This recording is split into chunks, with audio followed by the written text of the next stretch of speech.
लिङ्गाष्टकं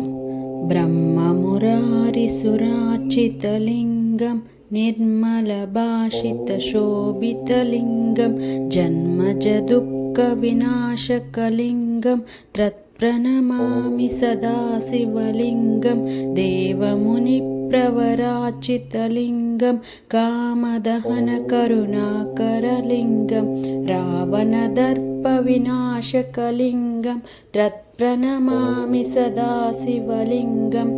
सर्वसुगन्धसुलेपितलिङ्गं बुद्धिविवर्धनकारणलिङ्गं सिद्धसुरासुरवन्दितलिङ्गं तत्प्रणमामि सदा शिवलिङ्गं कनकमहामणिभूषितलिङ्गं फणिपतिवेष्टितशोभितलिङ्गं दक्षसुयज्ञविनाशकलिङ्गं तत्प्रणमामि सदा शिवलिङ्गं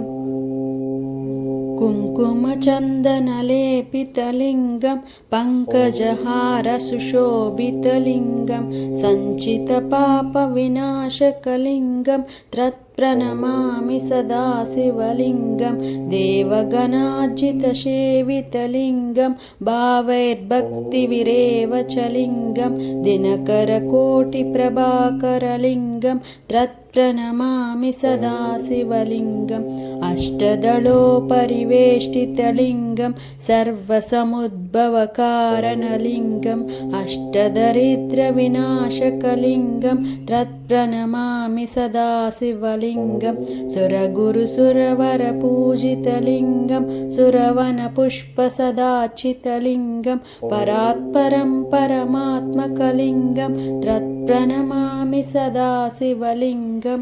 फलश्रुति लिङ्गाष्टकमिदं पुण्यं यप्पठेत् शिवसन्निधौ शिवलोकमहाविप्नोति शिवेन सह मोदते।